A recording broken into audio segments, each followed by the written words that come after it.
السلام علیکم second year, آج کا ہمارا پاکستان اسٹڈی کا جو لیکچر ہے اس کا ٹاپک ہے کابینہ مشن پلان 1946 یا کیبنٹ مشن پلان 1946۔ یہ اس کا پارٹ 1 ہے کیونکہ یہ کافی ڈیٹیل سے ہے، اس لیے اس کا پارٹ 2 جو ہے وہ ہمارا نیکسٹ لیکچر ہے۔ اس کا پہلا جو لیکچر ہے وہ صرف یہ پلان تھا کیا اور اس کے امپورٹنٹ پوائنٹس کیا تھے اس کے بارے میں ہے۔ یہ جو مشن پلان تھا، یہ کیبنٹ مشن پلان، یہ 1946 میں جب انڈو پاکستان میں جو انتخابات ہوئے اس کے نتیجے میں آیا تھا۔ آپ لوگوں کو ذہن میں ہوگا، میں نے آپ لوگوں کو بتایا تھا کہ پہلے کا جو ہمارا لیکچر تھا کہ 1945-46 میں پورے انڈیا میں انڈو پاکستان میں ایک انتخابات ہوئے جس میں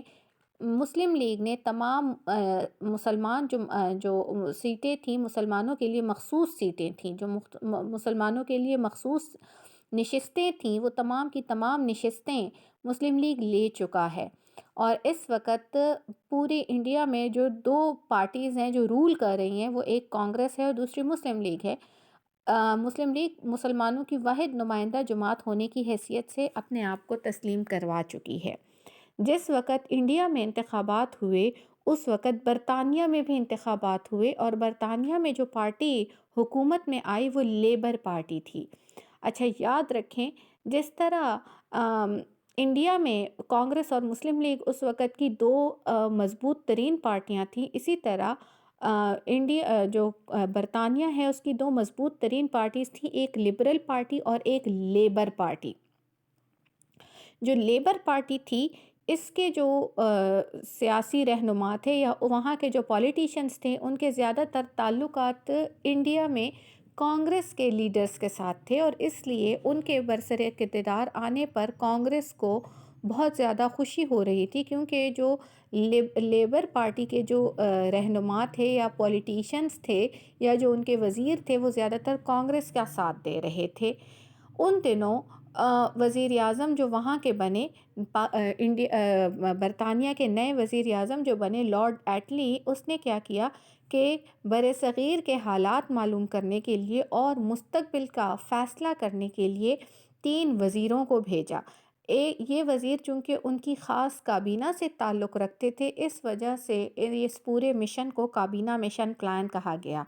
کابینہ بھی میں آپ کو بتا دوں کابینہ کیا ہوتی ہے۔ وزیر اعظم کے ساتھ اس کے جو چند مخصوص جو وزیر ہوتے ہیں جو کہ پورے ملک کا انتظام چلاتے ہیں، وہ کابینہ کہلاتی ہے، اور یہ چند مخصوص ہوتے ہیں۔ اس کو آپ کہہ لیں کہ یہ جیسے آپ کے جو ہے، ویسے تو کالج کی تمام سٹوڈنٹس جو ہیں وہ کالج میں ڈسپلن کی ذمہ دار ہیں، لیکن ایک خاص گروپ بھی ہوتا ہے جو کہ آپ کا سی آرس کا ہوتا ہے، جو کہ اسپیشلی جو آپ کہہ لیں کہ جو ڈسپلن کو مینٹین رکھنے میں کام کرتا ہے۔ تو آپ اس کو کہہ لیں کہ یہ ان کے جو ہے، یہ ان کی اسپیشل ان کے تھے وزیر، اور اس وجہ سے ان کا نام بھی کابینہ مشن پلان پڑا، کیونکہ یہ ان کی کابینہ سے تعلق رکھتے تھے۔ 3 وزیر تھے۔ سر اسٹیفرڈ کرپس، یہ آپ لوگوں کو یہ نام یاد ہوگا، یہ کرپس مشن پلان جو ہوا تھا یا کرپس مشن جو آیا تھا 1942 میں، اس میں سر اسٹیفرڈ کرپس آئے تھے۔ دوسرے تھے اے وی الیگزینڈر، اور تیسرا ہے سر پیٹرک لارنس۔ ٹھیک ہے، 3 لوگ تھے۔ مذاکرات کے لیے یہ آتے ہیں برطانیہ سے برصغیر آتے ہیں، مختلف سیاسی رہنماؤں سے ملتے ہیں، جس میں کانگریس کے لیڈر بھی ہیں اور مسلم لیگ کے بھی لیڈر ہیں۔ اس کے علاوہ 11 جو صوبے ہیں ان کے گورنروں سے ملتے ہیں۔ پورے انڈیا کے 11 صوبے تھے اس وقت، اور صوبوں کے وزیر اعلیٰ سے بھی ملتے ہیں۔ آپ کو بھی پتہ ہے کہ ہر صوبے میں ایک گورنر بھی ہوتا ہے اور ایک اس کا وزیر اعلیٰ بھی ہوتا ہے۔ جس طرح سینٹر میں ایک صدر ہوتا ہے اور ایک وزیر اعظم ہوتا ہے، اسی طرح ہر صوبے میں ایک گورنر ہوتا ہے اور ایک وزیر اعلیٰ ہوتا ہے۔ تو تمام صوبوں کے 11 گورنروں سے ملتے ہیں اور 11 وزیر اعلیٰ سے ملتے ہیں، ان سے بات چیت کرتے ہیں۔ اس کے علاوہ گورنر جنرل سے بھی بات کرتے ہیں۔ گورنر جنرل کا عہدہ مطلب یہ کہ جس طرح آج کل وزیر اعظم ہے، اس طرح اس وقت کا گورنر جنرل کا عہدہ تھا۔ ٹھیک ہے، ان سے بھی بات کرتے ہیں۔ مذاکرات میں دونوں بڑی بڑی جو جماعتیں ہیں ان کے وہ بہت آرام سے اپنی باتیں واضح کر کے بتا رہے ہیں۔ مثلا مسلم لیگ پہلے ہی یہ بات کلیئر کر چکے ہیں کہ اب تقسیم کے بغیر کوئی گزارا نہیں، یعنی کہ پہلے ہمیں مسلمانوں کے حقوق چاہیے تھے، لیکن ہم آزادانہ وطن کی بات نہیں کر رہے تھے، ہمیں مسلمانوں کے حقوق برصغیر کے اندر ہی چاہیے تھے، لیکن حالات نے ہمیں اس بات کا ہمیں بتا دیا یا ہم پہ ثابت کر دیا کہ مسلمانوں کے اگر حقوق چاہیے تو اس کے لیے ہمیں اب الگ جداگانہ ملک بھی چاہیے، یعنی کہ اب تقسیم کے بغیر کوئی چارہ نہیں۔ جبکہ دوسری طرف کانگریس نے بھی اس بات کو بہت واضح کر دیا کہ تقسیم کسی صورت میں ممکن نہیں، یعنی کہ انہوں نے پاکستان کے تصور کو سختی سے جھٹلایا، ختم کیا۔ مذاکرات میں ظاہری بات ہے کہ جب ایک پارٹی ایک بات کر رہی ہے اور دوسری سیاسی جماعت دوسری بات کر رہی ہے تو اس کی وجہ سے کافی تناؤ کی صورتحال ہے، یعنی کہ کافی جو ہے وہ سب نے محسوس کیا کہ ٹینشن کی سی صورتحال ہے۔ دوسری بات یہ تھی کہ مشن جس وقت انڈیا آیا تھا ہندوستان، اس سے پہلے لارڈ ایٹلی باقاعدہ بیان بھی دے رہے ہیں، اور ان کا بیان کیا ہے، پارلیمنٹ میں بیان کیا دے رہے ہیں کہ کسی اقلیت کو ویٹو پاور استعمال کرنے کی اجازت نہیں دی جائے گی۔ اب یہاں پر اقلیت سے مراد اصل میں مسلمان یا مسلم لیگ ہے، کیونکہ وہاں پر برصغیر میں اکثریت ہندوؤں کی تھی، اور ہندوستان اس وجہ سے وہ کہہ رہے ہیں کہ کسی اقلیت کو یہ حق نہیں دیا جائے گا کہ وہ اکثریت کے بھی حقوق کو خاتمہ کریں۔ اور یہ چیز ایسی تھی کہ اس سے جو کانگریس ہے اس کو کافی خوشی ہو رہی تھی، کیونکہ ظاہری بات ہے اس بیان میں صاف مسلمانوں پر ہی نشانہ بنایا گیا تھا۔ قائد اعظم نے اسی لیے اس بیان پر کڑی تنقید کی، اور قائد اعظم نے اپنے بیان میں اس بات کو واضح کیا کہ مسلمان اقلیت نہیں ہے اور نہ برصغیر کوئی ایک وطن ہے، بلکہ مسلمان ہر لحاظ سے ایک الگ قوم ہے، اور برصغیر میں تقسیم کے بغیر کوئی چارہ نہیں۔ ٹھیک ہے، یہ مسلمانوں کی طرف سے قائد اعظم کا اچھی طرح ایک جواب تھا جو انہوں نے دیا۔ کابینہ مشن کی تجاویز کیا تھیں، یا انہوں نے ان دونوں جو سیاسی جماعتوں ہیں ان سے بات کرنے کے بعد کیا کیا ان کی تجاویز تھیں، وہ ہم یہاں پر پڑھتے ہیں، جس میں پہلی تجویز ہے انڈین یونین۔ برصغیر کو ایک یونین کی شکل دی جائے گی، اور یونین میں کئی صوبے اور متعدد ریاستیں شامل ہوں گی۔ اس کا کیا مطلب ہے؟ اس کا مطلب ہے کہ برصغیر جو کہ ہندوستان انڈو پاکستان ہے، اس کو یہ ایک یونین ہوگی، جس میں مطلب اس میں تمام صوبے یا جتنی ریاستیں ہوں گی وہ تمام کی تمام جو ہیں ان کے اپنے اختیارات ہوں گے، ان کے اپنے جو ہے وہ حدود ہوں گی۔ وفاق کا کیا مطلب ہے؟ وفاق کا مطلب ہے ایک ایسی، یا فیڈریشن کیا مطلب ہے؟ یعنی کہ ایک مرکزی حکومت اور اس کے یونٹس ہے، فیڈریٹنگ یونٹس، جس طرح پاکستان ایک وفاقی حکومت جو ہے حکومت ہے ہم کہتے ہیں، تو پاکستان کی جو وفاقی حکومت یعنی کہ یہاں پر صوبے الگ ہیں، خود مختار ہیں، صوبوں کی اپنی حیثیت ہے، اہمیت ہے، لیکن وہ مرکز کے ساتھ اٹیچڈ ہے، بہت سے معاملات میں مرکز سے گائیڈنس بھی لیتے ہیں، یعنی کہ وزیر اعظم عمران خان بہت سے معاملات میں جو ہے پنجاب کے جو وزیر اعلیٰ ہے عثمان بزدار، ان کو بہت سے معاملات میں گائیڈنس بھی دے رہے ہیں، لیکن وزیر اعلیٰ عثمان بزدار پنجاب میں بہت سے اپنے احکامات بھی جاری کر رہے ہیں۔ اب سمجھ آ رہی ہے؟ تو اصل میں وفاق اس کو کہتے ہیں۔ اس وقت انڈیا کے لیے یہ تجویز ہوا تھا کہ تمام کے تمام جو صوبے ہیں ان کے اپنے اختیارات ہوں گے، ان کے اپنے جو ہے وہ اختیارات کے حدود ہوں گے، اور یہ تمام کے تمام سینٹر سے اٹیچ ہوں گے، جس طرح آج کل پاکستان میں ہے، اس وقت پورے انڈو پاکستان کے لیے یہ حل تجویز ہوا تھا۔ دوسرا کام یہ تھا کہ انہوں نے کہا تھا کہ مرکز کے پاس دفاع، امور خارجہ یعنی کہ دفاع یعنی کہ آرمی جو ہے وہ سینٹر کے پاس ہوگی، اور امور خارجہ یعنی کہ دوسرے ممالک کے ساتھ ڈیلنگ، جس کو آپ کہتے ہیں فارن آفس، فارن منسٹری جو ہے وہ، اور مواصلات یا کمیونیکیشن، یہ تین چیزیں جو ہیں یہ مرکز کے پاس ہوں گی۔ اس کے علاوہ تمام کے تمام باقی اختیارات جو ہوں گے وہ صوبوں کے حوالے کر دیے جائیں گے۔ آج کل بھی اگر آپ دیکھیں تو یہ چیزیں آج کل بھی مرکز کے پاس ہیں، اور اس وقت انہوں نے کہا تھا کہ یہ تمام کے تمام جو محکمے ہوں گے یہ اصل میں مرکز کے پاس بھی ہوں گے، اور انڈیا کے بجائے یہ اصل میں برطانیہ ان تینوں کو ڈیل کرے گی، کیونکہ آج کل تو برطانیہ کے تسلط سے پاکستان مکمل آزاد ہے، اس لیے یہ کمپلیٹلی مرکز کے پاس ہیں، لیکن اس اس وقت ان کا خیال تھا کہ ان تین جو ہیں دفاع یعنی کہ آرمی جو انڈین آرمی ہوگی وہ انڈینز کے کنٹرول میں نہیں ہوگی بلکہ وہ برطانیہ کے کنٹرول میں ہوگی، اور برطانیہ جس کے ساتھ چاہے گا اس کے ساتھ انڈیا کے اچھے تعلقات ہوں گے، جس کے ساتھ چاہے گا اس کے ساتھ انڈیا کے جو ہے وہ جنگ بھی لڑ سکتا ہے۔ تو بہرحال یہ چیزیں تھیں، مواصلات یا کمیونیکیشن، یہ تین چیزیں تھیں جو کہ اس وقت مرکز کو دینے کا فیصلہ کیا گیا تھا اس پلان کے تحت۔ دوسرا تھا کہ تمام کے تمام جو 11 صوبے تھے ان کو 3 گروپس میں ڈیوائیڈ کر دیا گیا تھا۔ شارٹ کویسچنز میں یا ایم سی کیوز میں اس طرح کے کویسچنز آ جاتے ہیں کہ کتنے گروپس میں ڈیوائیڈ کیا گیا تھا، تو وہ 2 گروپس نہیں ہیں، وہ 3 گروپس ہیں۔ گروپ اے جو ہے وہ آج کل پریزنٹ ڈے انڈیا کے علاقوں کی طرف اشارہ کیا گیا تھا، جس میں بمبئی، مدراس، یو پی، اڑیسہ، سی پی اور بہار کے صوبے شامل تھے۔ گروپ بی آج کل کے پریزنٹ ڈے پاکستان کے علاقوں کی طرف اشارہ تھا، پنجاب، سرحد، سندھ۔ اب یہاں پر عموماً بچے کبھی کبھی غلطی کر کے لکھ لیتے ہیں بلوچستان۔ بلوچستان آج کل تو پاکستان کا صوبہ ہے، اور اس وقت بھی جب اس کو گروپ بی میں ہی رکھا گیا تھا، لیکن اس وقت بلوچستان کا نام اصل میں گروپ بی میں شو اس لیے نہیں ہو رہا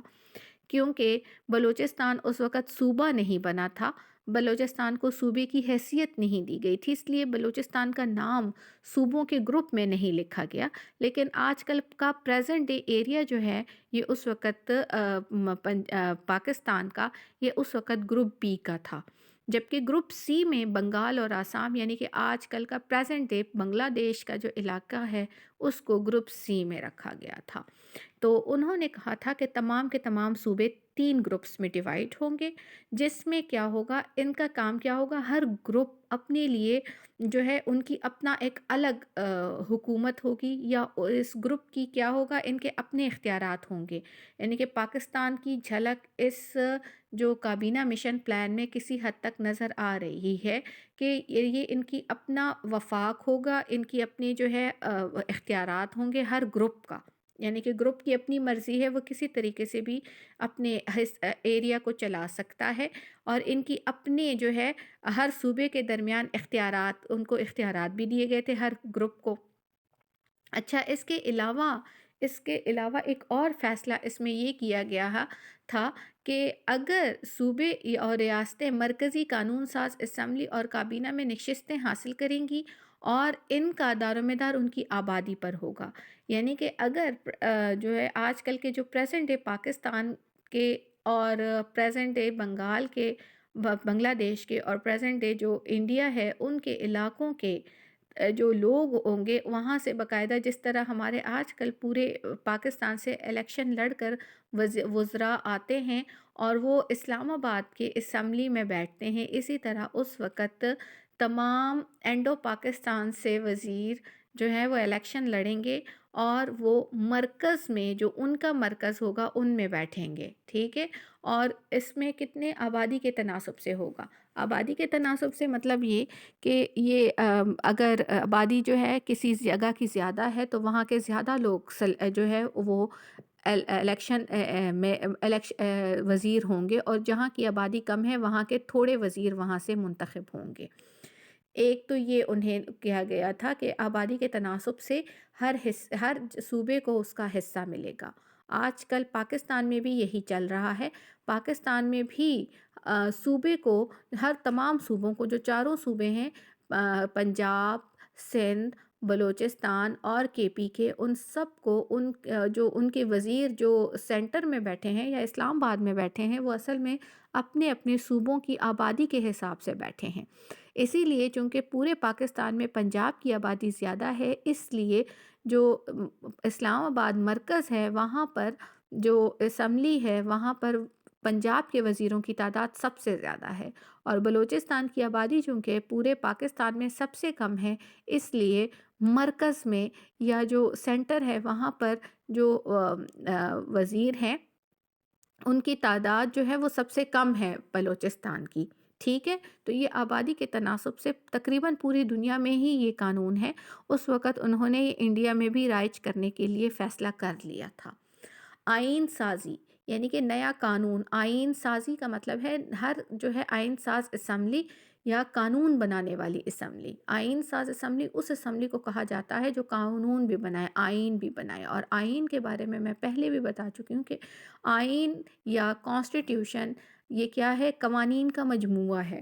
تو صوبوں کے ارکان جو ہیں ان کے لیے کہا گیا تھا کہ پورے بر صغیر سے جو 3 صوبے بنے، 3 گروپس بنے ہیں، یہ اپنے لیے ان کے لیے ایک قانون بنے گا۔ لیکن اگر یہ اس قانون کے بارے میں یہ جو ہے سیٹسفائی نہیں ہے تو یہ اپنے لیے خود بھی قوانین بنا سکتے ہیں۔ جیسے پورے انڈو پاکستان میں ایک قانون بنا، لیکن وہ پریزنٹ ڈے پاکستان کے علاقے اس کو پسند نہیں کر رہے، تو یہ اپنے لیے خود قوانین بنا لے۔ گروپ بی ان کو پسند نہیں کرا تو گروپ بی اپنے لیے خود آئین بنا لے، اور اگر گروپ سی کو بھی پسند نہیں ہے تو گروپ سی اپنے لیے خود بھی آئین بنا سکتا ہے۔ تو یہ ایک نیا کام انہوں نے دیا تھا، یا ایک طرح سے یہ اور بھی پاکستان کے لیے راہیں ہموار ہو رہی ہیں، ٹھیک ہے؟ یعنی کہ قانون بھی آپ خود بنا سکتے ہیں اور آپ کا اپنا الگ گروپ بھی بن سکتا ہے۔ ہند یونین سے علیحدگی، اس میں ایک اور اہم جو پوائنٹ تھا وہ یہ تھا کہ اگر ایک گروپ کا کوئی ایک صوبہ بھی اپنے گروپ سے خوش نہیں ہے تو وہ 10 سال کے بعد اپنے گروپ کو چھوڑ کر کسی اور گروپ کو بھی جوائن کر سکتا ہے۔ یہ بھی کسی حد تک پاکستان کے لیے ہی راہیں ہموار ہو رہی تھی، اور اس نکتے نے گروپ بی اور گروپ سی کے مسلم اکثریتی علاقوں کو بھی یہ حق دے دیا کہ وہ 10 سال کے بعد پاکستان بنا سکتے ہیں، یعنی کہ 10 سال تک کے بعد خود بخود ہی تقسیم کا عمل پورا ہو جائے گا۔ پہلی بار یہ پہلی بار تھا کہ پاکستان جو ہے وہ اس کی جو تصور تھا وہ واضح شکل میں سامنے نظر آ رہا تھا۔ یعنی کہ پہلے نمبر پر دوبارہ میں بتا دیتی ہوں،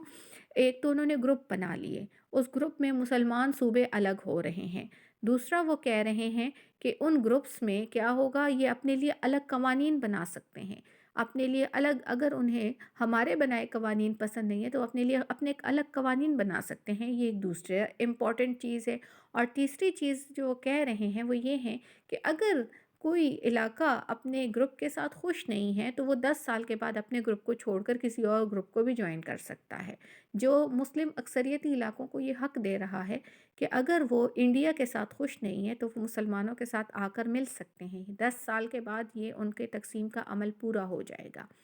تو یہ بہرحال انتہائی ایک زبردست تھا۔ حق استعداد، اس کا کیا مطلب ہے؟ اگر کوئی سیاسی جماعت کابینہ مشن تجاویز کو ناپسند کرتی ہے تو اسے مسترد کر سکے گی، البتہ عبوری حکومت میں شامل ہونے کا حق صرف اس جماعت کو ہی ہوگا جو ان تجاویز کو قبول کرے گا۔ یعنی کہ کانگریس اور مسلم لیگ میں جو اس تجویز کو منظور کرے گا انہیں سب سے پہلے حکومت بنانے کی دعوت دی جائے گی۔ اس وقت جب یہ فیصلہ ہوا تو اس وقت قائد اعظم نے یا مسلمانوں نے فوری طور پر جو ہے ان تجاویز کو منظور کر لیا، کیونکہ اس میں پاکستان کی جھلک تھی اور پاکستان کا مطالبہ جو ہے وہ مانا جا رہا تھا۔ کانگریس جو تھی یہ جو ہے، لیکن قائد اعظم کی جو حکومت تھی اس نے قائد اعظم کو حکومت بنانے کی دعوت نہیں دی، بلکہ ٹال مٹول سے کام لیتے رہے۔ کچھ وقت کے بعد جب مسٹر جناح نے دیکھا کہ حکومت اپنی بات سے پھر رہی ہے تو انہوں نے فوری طور پر اس کو اپنی جو منظوری دے رہے تھے اس پلان کی، ان کو مسلم لیگ نے واپس لے لیا، اور جس دن مسلم لیگ نے اپنی منظوری واپس لی اسی دن کانگریس نے اپنی منظوری دی اور فوری طور پر انہیں حکومت بنانے کی دعوت دی گئی۔ حکومت انہیں دینے کے لیے جو ہے حکومت تیار ہوئی۔ یہ ایک ایسی چیز تھی جس پر بہرحال قائد اعظم نے کافی احتجاج کیا، اور یوں قائد اعظم اور مسلم لیگ دونوں کو بعد میں اس حکومت کا حصہ بنا دیا گیا۔ آج کا جو پارٹ 1 ہے اس لیکچر کا یہ یہیں پر ختم ہوتا ہے۔ جزاک اللہ۔